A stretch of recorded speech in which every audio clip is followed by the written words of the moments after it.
Being here and sharing this tale with the world seems somewhat weird. Alex here, 28, is a small business entrepreneur. Though I'm glad of the path I've chosen, it has not been without difficulty. Sadly, one of the main challenges I have encountered has come from my own family rather than the market. Jordan, my older brother, 30, has complicated matters in ways I never would have imagined. Jordan and I have always been close, or at least we were. We practically were best friends growing up. We trusted one another always and confided in one another about everything. Naturally, I turned to him for guidance and to run ideas when I first started running my company. It felt like the usual thing to do. To give some background, I have always been a somewhat tech geek. Originally, my company was a hobby. Having an engineering background, I enjoy 3D printing. What started as leisurely design fiddling became something far more. I opened a Tech Hub to post my works, ranging from detailed figures to useful gadgets, including desks and automotive editions. While some of these designs were straightforward, the most sought-after ones were intricate and required weeks of prototyping and planning to get right. I teamed with a manufacturer and increased output when demand for my goods exceeded what I could manage on my own. That's when things truly started to fly. My hobby project suddenly became a full-scale commercial venture. Seeing something I had created from scratch become so popular was incredible. I spoke with Jordan a lot around this period. Though he is neither an entrepreneur nor an engineer, he works as an accountant. His superb listening skills allowed me to arrange my ideas. He would occasionally give counsel, sometimes of use. Still, most of the time it was nothing revolutionary. I never gave it much thought since I owned the basic concepts, designs, and execution. Jordan lacked the technical expertise to help me create my product, but I valued his emotional support. At least I believed I did. The first clue something was wrong came during a family cookout 1 year ago. Right then, things were going nicely for my company. My designs were sold steadily while I mass-produced them. I overheard Jordan talking to our Uncle Tony and caught the tail end of the conversation. Tony remarked something about my business while I was wandering about, checking everyone had what they needed. Curious, I strolled over carrying a few beers and inquired what they were talking about. Tony turned to me grinning and said, "Jordan was just telling me how he helped you develop your best-selling product." I stopped momentarily. A difficult design that required months of study and prototyping to get right is my best seller. Jordan had not been involved in any of it. I laughed, thinking perhaps it was a joke, and answered, "Really?" Jordan, beaming at me, said, "Come on, Alex, you know you couldn't have done it without my help." I stood there, startled. Was he parading? Was he truly convinced about that? Tony laughed and remarked about not fighting over it before I could answer. I chose to let it go and proceeded to another set of relatives. I persuaded myself for a time that it was just some harmless teasing, but it wasn't. The next event occurred a few months later at another family get-together. This time I was discussing my forthcoming product introduction with one of my cousins. Time seemed to slow down at one of those times when I joked that I still had to iron out a few bugs in the prototype, and Jordan, who had obviously had some drinks, walked over and slung an arm around my shoulder and said loudly, "Remember, if you need any help working out the kinds, I'm always here." His comments and his haughtiness helped me to remember the cookout. In my tummy, a knot developed. Was he really seeking credit for my work once more? Playing cool?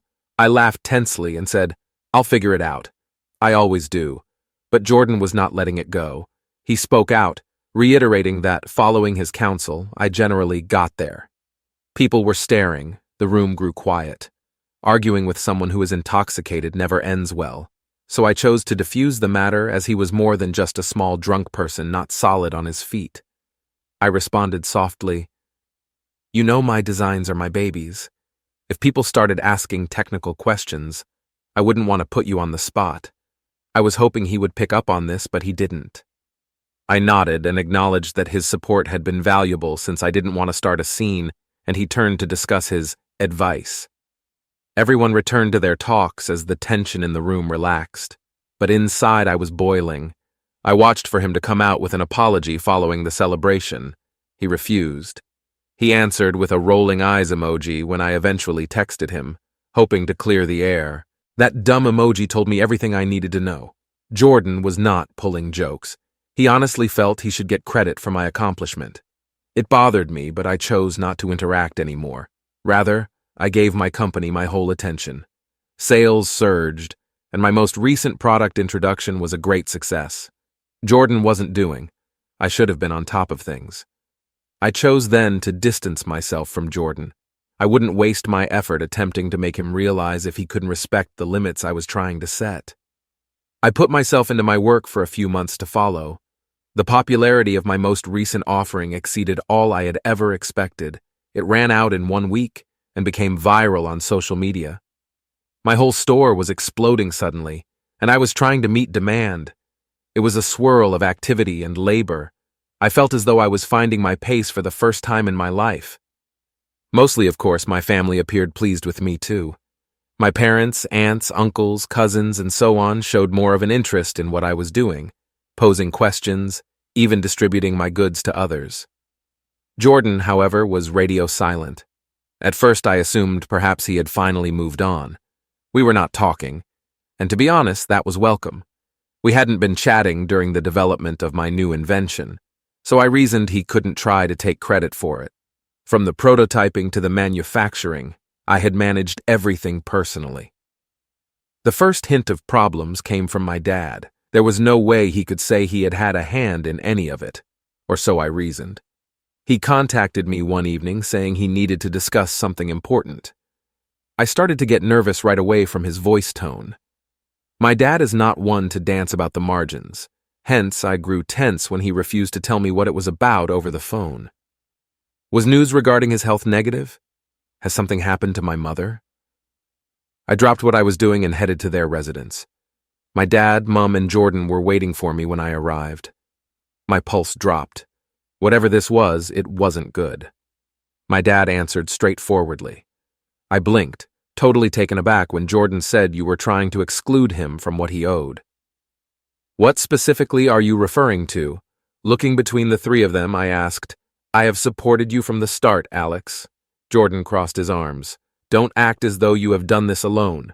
Every step of the way, I have been there to counsel you, assist you in reasoning through problems. You wouldn't be where you are without me. I looked at him startled. Are you really serious right now? Before I could speak more, my dad held up a hand to stop me.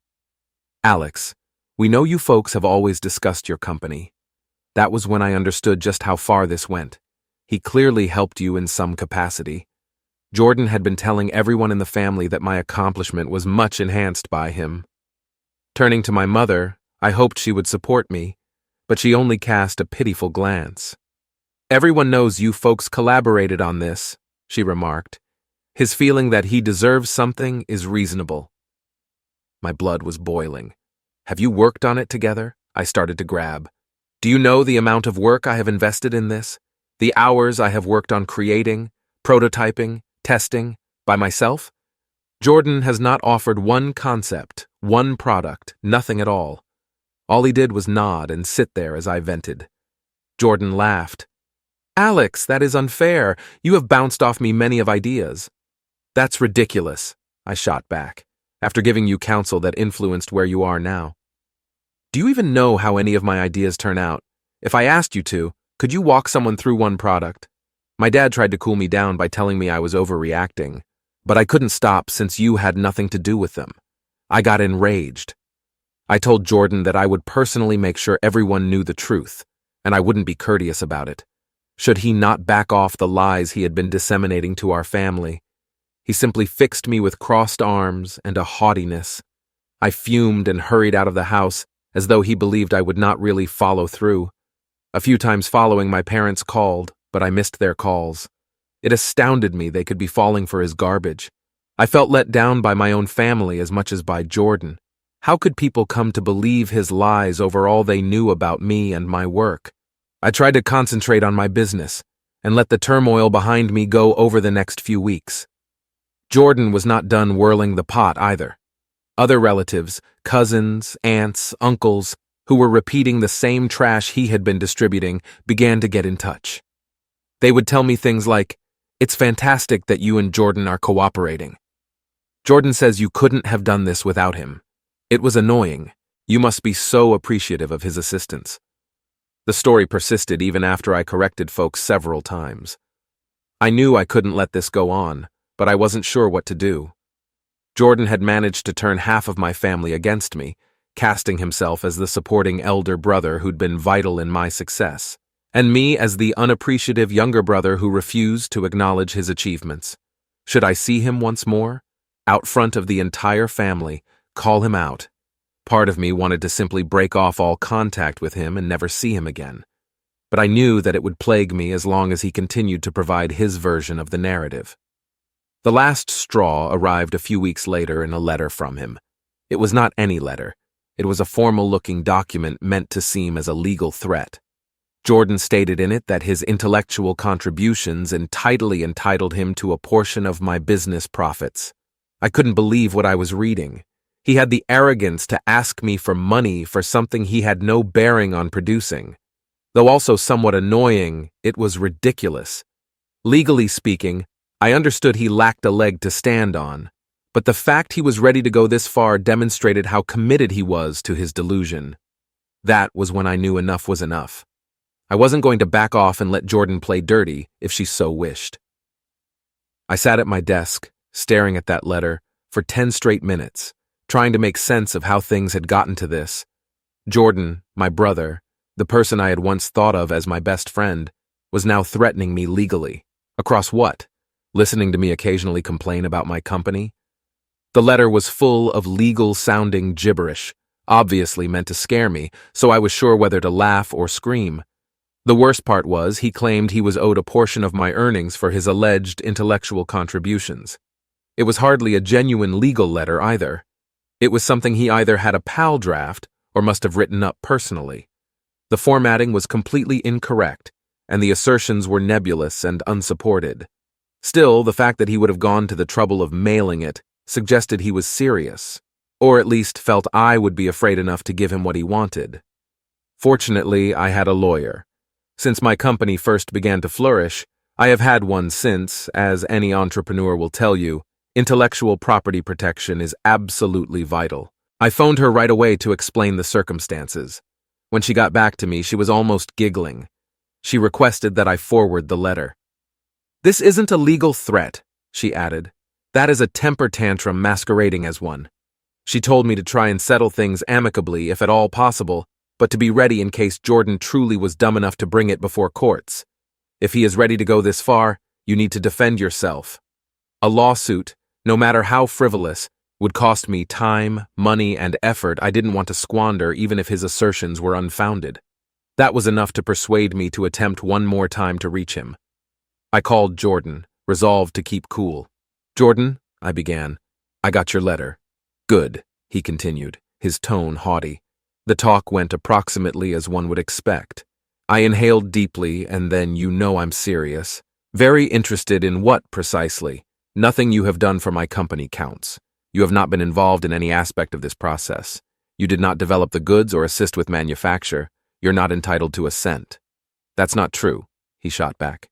"For years you have bounced ideas off of me. You do not consider that to be something?" "Listening to me vent doesn't make you a business partner," I remarked, my voice rising in spite of my best efforts to be cool. "Even if it did, I have records, blueprints, emails, prototypes that show I completed all the work myself. None of them has your name." He paused briefly, then his voice became defensive. "Your avarice is the reason you want me excluded. Money changed Alex. That touched a nerve since you forgot who was there for you at first." "Don't even start with that," I said quickly. "Nothing has been forgotten by me. You have visited as my brother rather than my business partner. You don't get to rewrite history just because you're jealous." He started to interrupt, but I wasn't done. "Would you like to bring this before the courts? All right, see how far your so-called donations get. But I warn you, should you continue this, I will countersuit for slander." There was a long pause on the other end of the queue. "You have been lying about me to our family. I'm not going to let you drag my name across the muck." I momentarily considered perhaps he had at last understood the lesson. Then he said, "You know that you are separating this family? That was it for me? All because you cannot share. I shut up the phone and advised him to expect a reply from my attorney. Writing a formal reply came next. Should he keep fabricating charges about my company? My attorney assisted in drafting a letter threatening legal action. We underlined the facts we had to support our unequivocal assertion that his charges were unfounded. For a while, it seemed to work. I sent Jordan the letter expecting it would permanently stop things. About money or lawsuits, I never heard from him again. Jordan wasn't done boiling the pot, of course, though. Rather than pursuing me personally, he began focusing especially on his slander campaign with our family. I began getting odd stares from relatives at events.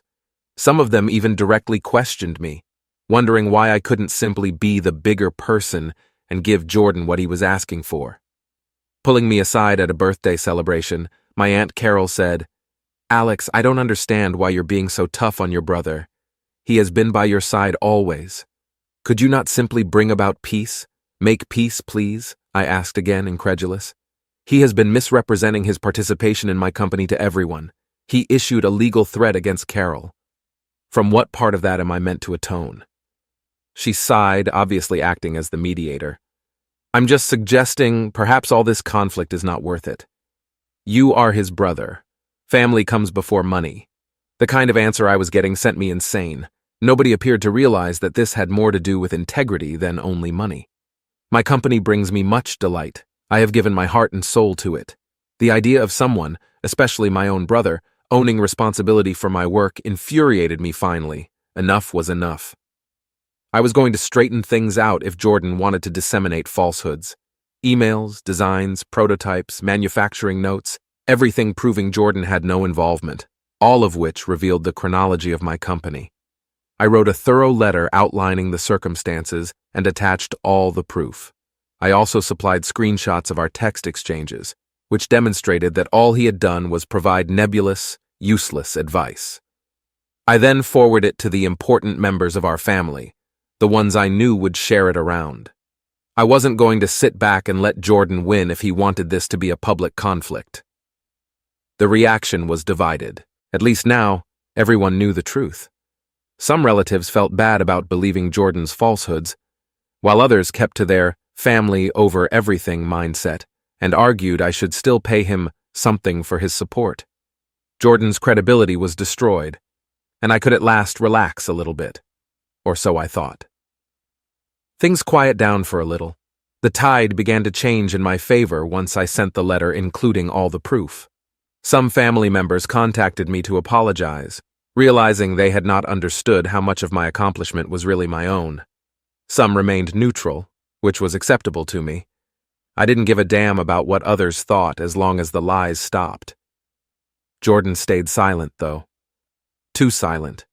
We hadn't spoken since my attorney responded formally to his outrageous allegations. I had assumed that meant he was ready to move on after at last understanding the message. Deep down, though, I knew my brother more precisely than that. Jordan was the kind of person who detested being corrected. I chose to concentrate on myself and savor the quiet while it lasted, as I assumed he was simply healing his wounds and waiting for his next action. Business was flourishing, and at last I felt free to unwind a bit. That's when I made the decision to host a birthday celebration, a proper one, not simply a subdued dinner or drink festivity as I used to do. I meant to celebrate this year. I invited close friends, some colleagues and family members who had stayed by me through all the turmoil. My hard work was paying off, and I felt like I had earned the right to let loose with the people who supported me, particularly lacking from the guest list, Jordan. I left him out without thinking twice at all.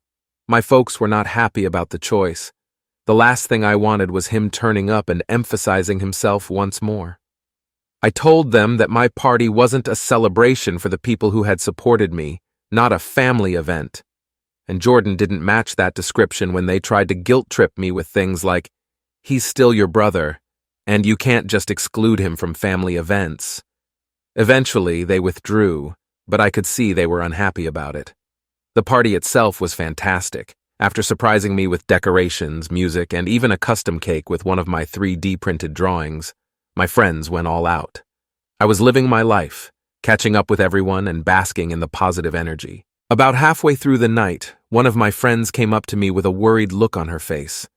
For the first time in months, I felt like I could totally relax without looking over my shoulder for the next wave of drama. But naturally, it couldn't last. "Hey, Alex," she murmured softly. "There's kind of a situation at the entrance." I wrinkled. "What sort of circumstance?" She hesitated then. "It's your brother. He's fighting with security. He claims to be your business partner and that they cannot keep him off." I felt a tsunami of irritation and incredulity sweep over me. Jordan couldn't, of course, let me have this one evening. He had to make it about him. I walked to the door and found him fully engaged. Red-faced and furious, Jordan was standing there debating with the security crew I had engaged for the occasion. He kept yelling, "I'm his brother. I cannot be kept off by you. My party is also this one." His facial changed as he spotted me. I briefly considered his maybe backing down, but he doubled down instead. "Alex, tell them to let me inside. This is really absurd." I opened my arms and inhaled deeply to ground myself. "Jordan, you were not invited," I answered as coolly as I could. "Go home." His face turned angry. "What the hell, Alex? You are my brother. I have every right to be here." "No, you don't," I answered, my voice stern. "This is my celebration. I choose who is here. You are not wanted here." He seemed really startled for a time, as if he couldn't believe I was confronting him. "You have done nothing except cause issues." His wrath then returned, though, and Dad began yelling about how I was a sellout and how I no longer gave family any thought. It was the same worn-out story Dad had been telling for months, and I was not having it. Dad accused me of letting my success go to my head and deserting the people who had been there for me. Jordan's cheeks reddened more than I could have imagined as I turned to the security guys and asked, "Please escort him out." "You are honestly kicking me out?" he spitted. "After all I have done for you?" I not even answered.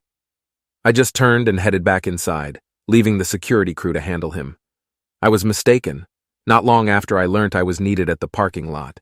That seemed to be the end of everything. Initially, I assumed maybe it was simply a guest looking for somewhere or someone else seeking assistance with their automobile. When I emerged, though, I noticed a small gathering next to my car. My gut dropped. Jordan, red-faced and enraged, was being restrained by two of my buddies. My car's rear window was broken, and he was carrying a tire iron. Yelling obscenities and swinging the tire iron furiously, he was trying to break free. "But what the hell is wrong with you?" As I hurried over, I yelled. He halted for a moment, staring at me with a mix of wrath and despair, so my voice must have stunned him. Big mistake. Before I could respond, Jordan surged at me, swinging his fist. He dropped the tire iron, and the two people holding him back let go, thinking he was done. I staggered back as he caught me in the chin. Not a complete punch, but enough to hurt. I hardly considered it at all. I only punched him once before someone dragged me off, and by the time I turned around, he was already out cold. My body moved on its own, and I tackled him to the ground, holding him down. Breathing hard, my hands closed, and I looked down at him. Having never been in a fight before, I did not want this to be the first. Jordan had pushed me too far, though. Someone called the cops as I sat on the sidewalk, crutching an ice pack to my chin. I gave them everything when they got here. They drove Jordan away after cuffing our remarks. Though I wanted things to be different, I was relieved, heartbroken, and angry as I watched the squad vehicle vanish into the darkness. I was done having him walk all over me. The party hung in a fog. I tried to save what remained of the evening after the cops left with Jordan, but the damage was done. The joyous enthusiasm that had permeated the room vanished. I went through the motions, smiling when someone attempted to uplifting me and thanking them for coming. They were nervous, mumbling about what had happened, and while they tried to seem as if everything was okay, the expressions of concern and pity were impossible to miss. Actually, though, I couldn't quit going back over the parking lot scenario. My memory burnt the broken glass, the tire iron Jordan was holding, and his expression. This was no more some little sibling dispute. I sat by myself in the now empty auditorium, staring at the tangle of balloons and streamers after he crossed a queue I could not overlook. The final person left. Still parked outside, my automobile had a jagged mess of a rear window. I ought to have been furious, but instead I felt worn out. My brother is this one. The same man I used to trust with everything, who used to stay up late playing video games with me, who taught me how to ride a bike. How had it evolved to this? The next several days were anarchy. Furious, not at Jordan but rather at me, were my parents. First, my dad answered angrily and disappointedly, "Alex, what the devil were you thinking? On your own brother you dialed the cops? He showed up unannounced, wrecked my car, and aimed at me." I answered back, "What was I expected to do? Let him walk away with it." "He's your brother," my dad yelled. "Family doesn't do this to each other." I laughed bitterly at that. Actually, yes, family does not lie about the successes of one another. Family does not attempt to take credit for the diligence of another person. And family most definitely does not threaten legal action or turn up for a party carrying a tire iron. My dad was silent for a time before saying, "You didn't have to escalate things." "Dad," I responded, my voice icy. "He escalated it the moment he picked up that tire iron." My mom contacted me later, but her voice was calmer, saying Jordan was going through a difficult period and that I should have been the greater person. She sought to reason with me. For the sake of the family, she asked me to make peace and drop the charges. I found what I was hearing unbelievable. "Mother, he is not a victim. A grown man making his own decisions here is. It is he who has been lying about me, threatening me, and then today? I'm not pushing this under the rug." "But he's your brother," she continued, almost begging. "You're separating this family." I inhaled deeply, trying to keep cool. "Mom, no. It is him separating this family. He chose to take it this far." She had little to say after that. I'm simply defending myself. Legally, things started moving fast, but the conversation came to an awkward close, and I felt even more alone than before. I was charged with violence and vandalism, and the cops gave the subject great attention. Jordan was told he had to pay for the damages to my car, and a restraining order was issued to prevent him from approaching either my property or myself. Although it was nice to have certain limits imposed, the emotional toll was more difficult to control. My lawyer made sure everything was airtight. No gaps, no opportunity for him to cause additional trouble. While some family members backed me since Jordan had gone too far, others were less enthusiastic. Aunt Carol contacted me as she usually seemed to do when things became ugly. I began to hear rumors about how I had ruined my brother's life or about how I ought to have handled things. She started in her typical calm, immediate tone and said, "Alex, I know things are tight right now, but do you think maybe you could just let this go for the benefit of the family?" I tightened my jaw and tried to be courteous. "Carol, I cannot let this pass. He did not only quarrel with me, he has been lying about me for months, wrecked my car, tried to hit me. How much am I expected to put up before enough is sufficient?" She murmured softly, "I get that. Then, but he's your brother. Perfect family is not what exists. Perhaps if you got in touch." I cut her off, unable to control. "Do you believe he has contacted me? Do you believe he has atoned or even admitted what he did? For he hasn't." She groaned but didn't press any more. He doesn't think he's wrong. Hence, there's no use in trying to change this. She said, "Well, just think about it," and hung up. I concentrated on restoring normalcy in the next few weeks. I threw myself into my work, introducing fresh ideas and broadening my audience. Jordan stayed mute. The company turned into my safe haven from the family strife still hovering above me. Though I knew he was still sharing his interpretation of events with everyone who would listen, I did not personally hear from him. Some relatives avoided me completely, obviously uncomfortable with the conflict. Others were encouraging, checking in and providing words of wisdom. One day my dad called once more. His voice was gentler this time, somewhat contrite. "Your mom and I discussed Jordan," he continued. "He's not doing great." I choked back a caustic reply, opting instead to remain objective. "What does that suggest?" "He's struggling, Alex," said with labor with life. I sighed, feeling a sense of remorse despite all. He seems simply annoyed and projecting it on you. "That's not a justification, Dad." My dad said, "I know he's struggling, but that doesn't give him the right to do what he's done." Still, maybe you could chat to him. Look for some common ground. I shook my head even though he couldn't see me. Not until he owns up to what he's done. Dad, he hasn't offered an apology. Not one once. Given he won't even admit he was mistaken, how am I supposed to proceed? For that, my dad lacked a response. The somber ending of the chat left me feeling uneasy, since I wanted things to be different. Constant justifying myself to my family, I didn't want to be apart from my brother. I realized, though, that I couldn't keep compromising my peace of mind in order to preserve the false impression of harmony. Jordan had made decisions. Now he had to deal with the fallout. For the first time in a long time, I felt as though I was advocating for myself, not only in my career, but now in my personal life too. Though it was difficult, it felt required. In some respects, life following the breakup with Jordan was calmer and in others louder. Things had, on the surface, settled. Jordan was not showing up unannounced or directly attacking me. The restraining order had guaranteed, at least for now, that he cannot approach my property or me. I tried to concentrate on the positives, yet under the surface my family was still boiling with conflict.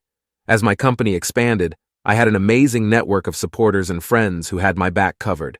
Every time a new product release went off or I reached another sales target, it felt like a minor triumph, a sign that all of my effort was paying off. But the quiet from my family bit at me. Usually my rock, my parents felt far away. Talks were brief and tense. When my mother called to check in, there was always underlying conflict, like she was holding back from expressing what she truly wanted to say. I knew they were hurting, caught between their two boys, but it was difficult not to feel like they were blaming me for the circumstances.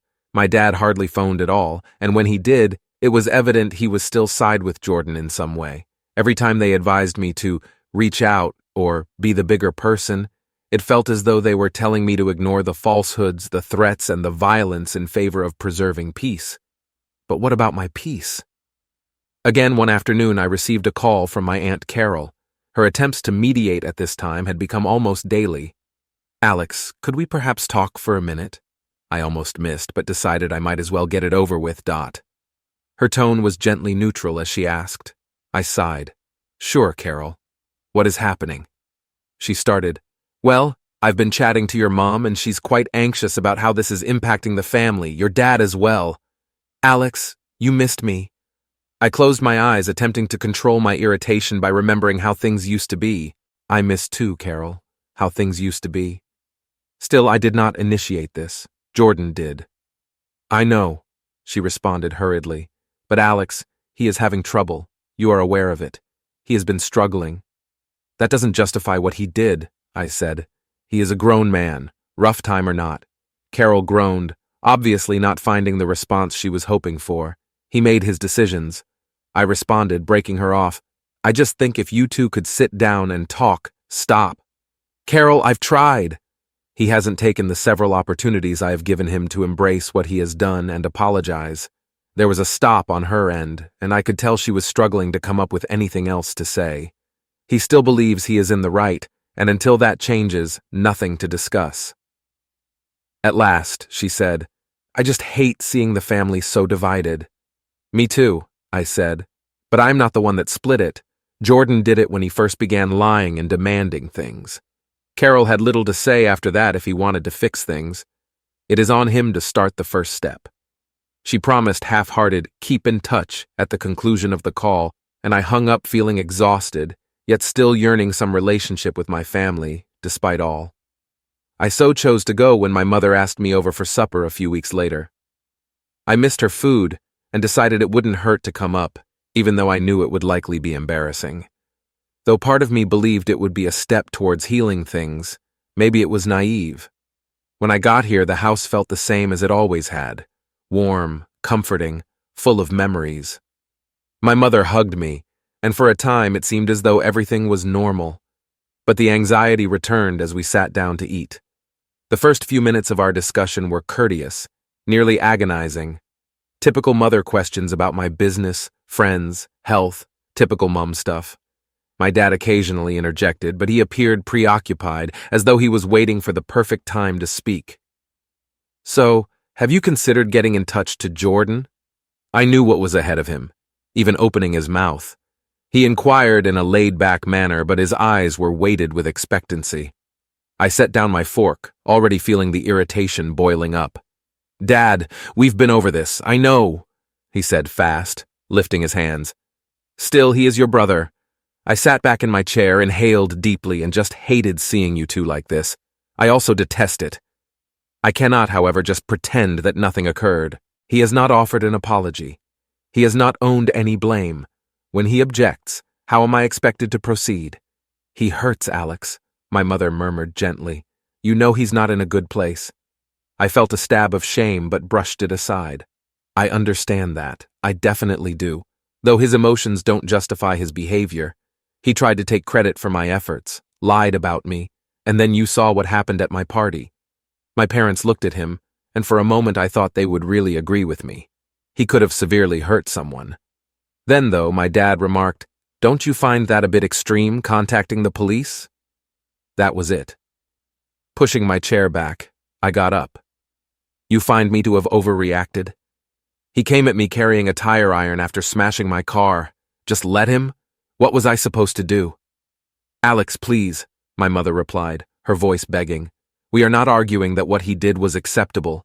We just want this to stop." I looked at them, conflicted with grief and resentment. "So do I," I answered softly. "Still, it is not on me to correct this. He is the one doing this, and there is nothing I can do until he is ready to accept ownership." I departed soon after that and felt more alone than ever. Though I had come expecting a feeling of closeness, maybe even some support, it was obvious my parents weren't ready to totally support me.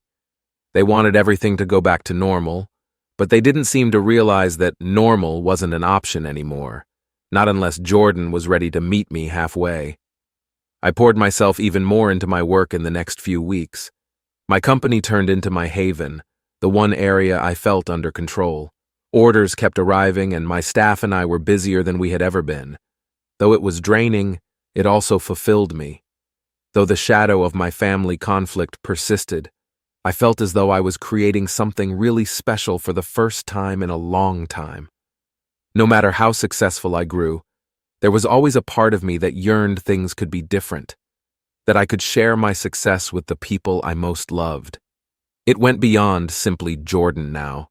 It was about the knock-on effects his activities had produced, that they had split my relationships with my parents, my extended family, and even myself. I had no idea how or if things would ever mend. One thing was obvious, though. I couldn't continue bearing the weight of this by myself. Jordan? My family would have to meet me midway if they wanted to recover. He would have to engage in heck of a lot more than that. The weeks expanded into months. Life proceeded in ways that seemed both alien and familiar. My company grounded me, and the individuals I surrounded, friends who actually helped me, became my chosen family. Still, the divisions in my biological family felt to me like a dull ache. I hadn't heard directly from Jordan since the incident at my party, so even in my happiest moments I couldn't ignore the absence of my parents' consistent support or the mess Jordan had left behind. Honestly, I was glad for the silence. Legally, it was settled. He had paid for the damage to my car, the restraining order was in place, and he had not contested it. Still emotionally, though, the damage persisted. It transcended the tire iron or the lies now. It was about how someone I had grown up trusting had turned on me, and how my family had, in some respects, encouraged his behavior. I kept my distance from family events, even the ones Jordan was not likely to go to. Though I could not bring myself to go, my parents asked me to go to Thanksgiving, Christmas, and every other holiday in between. Not truly, I was not ready to deal with the scrutiny, the false grins, or the inevitable murmurs about how I should make amends. I was not angry anymore. It wasn't until early spring that I finally broke my quiet with my parents. I was simply exhausted. Tired of battling for my truth, tired of explaining myself, tired of feeling like I was the one who had to heal what Jordan had shattered. One afternoon, my mother called, and for once, she omitted mentioning Jordan or the drama. She simply wanted to know how I was doing, how the company was performing, and how I felt. Though it was such a small gesture, it made me think of the mother I used to know, the one who could make me feel protected just with a phone call. We spoke for more than an hour. By the end of the chat, I was saying, "I miss you, Mom." "I miss you too, Alex," she answered gently. "I just want us to be a family again." That struck more strongly than I had anticipated. "I also want that," I said. "Still, things cannot revert to their former state, not unless Jordan changes." She sighed, and I could hear her voice hesitate. "Alex, he's trying here. He has been corresponding with a counselor. I wasn't sure how to feel about your dad and me pushing him towards help. On the one hand, I wanted to think it was a positive direction. Conversely, I found it difficult to let myself raise expectations. That's good, but I said it warily. Still, Mom, I need more than that. He is needed to own what he did, not just to me, but to everyone." "I know," she answered. "I hope he does too." The chat concluded with hope, but I refrained from allowing myself to linger on it. A few weeks later, I received a letter in the mail. I had learnt the hard way not to have unrealistic expectations of Jordan, or of anyone, really. This time, it was from a non-lawyer source. Jordan sent it. I sat with it for hours before opening it, staring at my name scribbled in his handwriting on the envelope. Some of me wanted not to read it. It worried me that it would be yet another effort to defend his behavior, another round of manipulation or blame-shifting. But another side of me, the one that still grieved my brother, couldn't help but hope it may be something more. When I opened it, I was shocked to find the letter was just one page. Jordan apologized in it for everything, not only for the episode at my party. He said he had been dishonest to lie to our family, take credit for my labor, and let his jealousy color his decisions. It wasn't ideal. He claimed he was working on himself, trying to figure out why he'd behaved the way he did, and he hoped I may pardon him someday. He omitted considerable information, and his comments still carried traces of self-pity. But I didn't answer immediately. It was more than I would have ever expected from him. I needed time to sort through. The letter set off a range of contradictory feelings: relief, rage, grief, hope. Though I wanted to think he was honest, I also knew I could not offer lightly forgiveness. Once damaged, trust is not readily restored. Ultimately, I chose to write back. I kept it basic, appreciating his effort and thanking him for the apologies. Though I told him I was open to carefully, on my terms, restoring our relationship, slowly, not simply for him, I did not offer forgiveness straightforward. It was for me as well. Having carried the weight of hatred and wrath had been draining. I wanted some of it to go. Not for Jordan's benefit, but for mine. Months have gone by since then, and things have improved. Not great, but improved. Jordan and I have sent a few letters, gently experimenting with what a rebuilt relationship would look like. Though it's at a glacial pace, my parents seem happier, pleased that we are at least trying to move forward, about limits, about forgiveness, about the sort of person I want to be. I understand that safeguarding your peace is okay, even if it means separating yourself from loved ones. It does not make one cruel or selfish. Jordan and I might never go back to the way we were. It simply means you value yourself enough to expect respect. Possibly for the best is that. And for the first time in a long time, I feel at peace. I am proud of the life I have created, the success I have attained, and the person I have become through it all. That exceeds all else in value.